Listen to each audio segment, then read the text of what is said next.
はい、今日はですね、モンドリアンソウルイテウォンの、レビューになります。コーナーヘングっていうスイートルームをアンプグレードのバウチャー使ってあらかじめ押さえておきました。ではですね、部屋の中をちょっとお見せしたいと思います。入ってすぐ右側、クローゼット的なスペースがあります。バスローブと、あとスリッパもありますね。洗濯物のカバンもあります。体重計もありますね。まっすぐ行ったところにバススペースがあります。鏡があって、ここはアメニティちょっとありそうですね。はい、こんな感じ。何も入ってない。シャワーキャップ、何だけ、歯ブラシないですね。で、バスタブがありますと。で、こっちがトイレ。で、こっちがシャワースペースという風になってます。ブランドはマランド。なんて言うんでしょうね。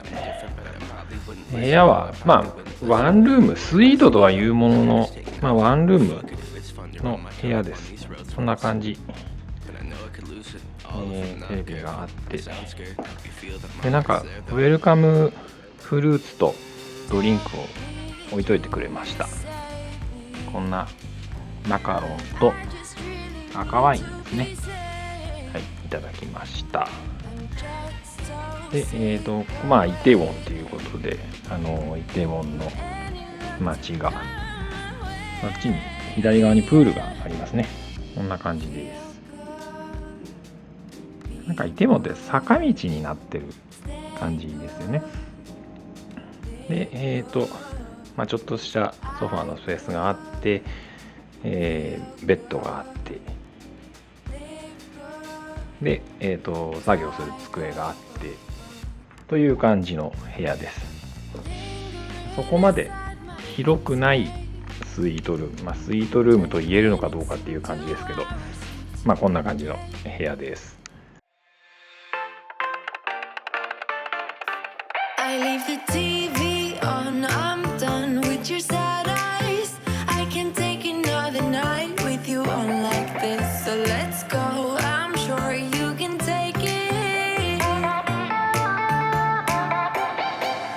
You've been crying over him for a lifetime. So if you don't mind, we will dance till it's way past sleep. Another course that we can fly with the baseline. I know. Boys be boys, ain't no excuse, babe. Now hey you, oh hey. アコーのそのモンドリアンっていうホテルのブランド、今回初めて宿泊しました。デザイン性のあるというか、なんかそんな感じのホテルになっていて、イメージとしてはなんかソウバンコクとかソウパリとかありますけれども、なんかあんなイメージかなっていう、なんかそれに近いような感じの内装というかデザインでした。イテウォンっていう街に合わせたのかもしれないですけれども、おしゃれな場所というか、日本でいう六本木みたいなところらしいので、ちょっと前にドラマでイテウォンクラスってちょっと日本でも人気になったドラマがありますけれども、そこのロケ地がちょこちょこあるみたいな